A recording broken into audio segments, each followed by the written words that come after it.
Voilà, vous pouvez enregistrer le document, je vais l'appeler 154.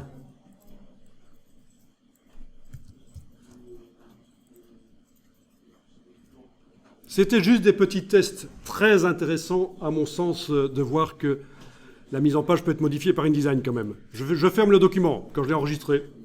Et on va réouvrir le document 152. Donc, vous pouvez éventuellement, pour avoir plus facile, faire menu fichier, ouvrir une composition récente et aller chercher la version 152. Au passage, je vous dis que si vous me donnez à vos documents des noms très longs, vous allez être ennuyé parce que la fin du nom n'apparaîtra pas dans la liste et savoir quelle est la version, vous ne le saurez pas.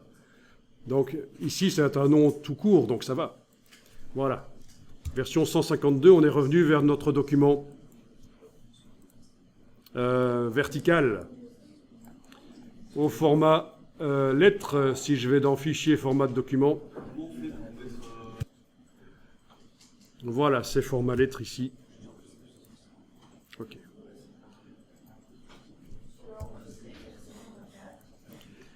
Ah oui, cette fonction de redimensionnement est également utile quand vous avez fait une affiche pour un événement et vous voulez faire le flyer.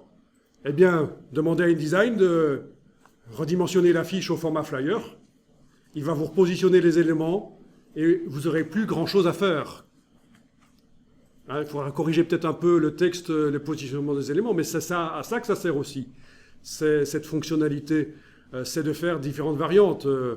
Une affiche horizontale, une couverture de livre verticale, un flyer, une première page de brochure, tout ça au départ d'un même document de départ, vous faites des variantes. Voilà. Oui, à propos de variantes, dans InDesign, il y a un système qui s'appelle créer une variante de mise en page. C'est un système plus récent, mais plus complexe, qui ressemble un peu à ce qu'on fait en web. Quand vous faites du responsive design, vous devez déterminer, tiens, tel objet, voilà comment il réagit quand la dimension de l'écran change, quand l'orientation de l'écran change, tablette verticale, tablette horizontale. Il faut pour chaque objet indiquer des pourcentages, vous connaissez si vous faites du web. Et bien c'est à peu près la même manière là.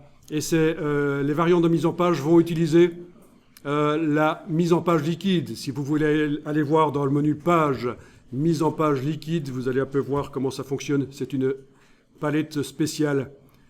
Et comme vous le voyez déjà à l'arrière, là il y a un objet qui se sélectionne. Voilà. Vraiment. Donc je ne vous le montrerai pas ça. C'est utile, notamment quand on fait des magazines interactifs pour tablettes. C'est sympa qu'on donne la possibilité à l'utilisateur de tourner la tablette dans le sens qui lui plaît, vertical ou horizontal. Et on peut même, si on veut, mettre des informations et des images différentes dans la version verticale et horizontale. C'est possible. Bah, pourquoi pas? Donc InDesign permet de faire des magazines interactifs qui sont disponibles via l'Apple Store, là. Apple Store et le Play Store de Google, c'est ça, hein? Voilà, pour Android ou pour iOS. Il y a plein d'outils gratuits pour faire ça, et je pense que certains parmi vous ont déjà utilisé notamment Twixel, c'est ça? Ça dit quelque chose à quelqu'un? Vous avez fait ça en secondaire? D'accord, et c'était bien? C'était dur à comprendre, oui, c'est un peu compliqué. Twixel, oui, parce qu'en fait, c'est de l'HTML avec manifeste. Donc, c'est de l'HTML spécial qui nécessite ce qu'on appelle un manifeste pour fonctionner. Mais voilà, et je pense que Twixel est gratuit pour faire un document InDesign, un magazine prévu pour la presse écrite, pour le transformer en magazine interactif, c'est gratuit. Vous avez ici un autre qui est connu, mais il y a une douzaine de solutions qui existent en fait, si pas plus. Hein. Ici, c'est Aquafadas. Tiens, il n'est plus là. Il a disparu. OK. Alors, pour quelle raison? parce que je suis à une résolution trop faible sur mon écran ici. Mais Aquafada, c'est une autre solution de Rakuten, une grosse boîte japonaise que vous connaissez peut-être, c'est eux qui font Viber notamment. Voilà. Et c'est aussi gratuit. Sauf que là où il faut payer, c'est quand vous devez mettre sur les serveurs. Dès que vous devez poster votre application sur les serveurs, votre magazine interactif, là, c'est là qu'il faut payer l'espace serveur. C'est pour ça que les applications pour le faire sont gratuites. Vous payez, à l'éditeur de l'application la mise en ligne, et eux-mêmes doivent payer une mise en ligne à Apple ou à Google Play.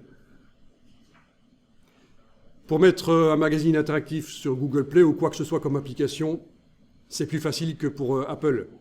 Pour Apple, ils ont une politique qui regarde la qualité de l'application. Ils sont vraiment difficiles. C'est pas certain que vous allez pouvoir mettre ce que vous voulez comme application, comme magazine interactif sur l'Apple Store.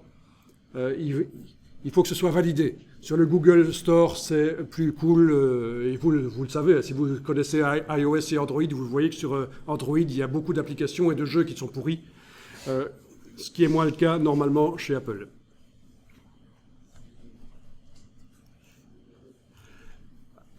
Adobe a sa propre solution intégrée à InDesign pour faire des magazines interactifs. Ça s'appelle DPS. Mais voilà, c'est un peu compliqué. Il faut avoir la version entreprise de InDesign. Il y a peu de personnes qui l'ont. C'est pour les grosses boîtes. Ou alors il faut retourner à la version 2014 de InDesign, où là, c'est toujours d'office intégré. Et vous pouvez installer les anciennes versions de InDesign. Je ferme la parenthèse là-dessus, mais c'est quand même intéressant, je pense...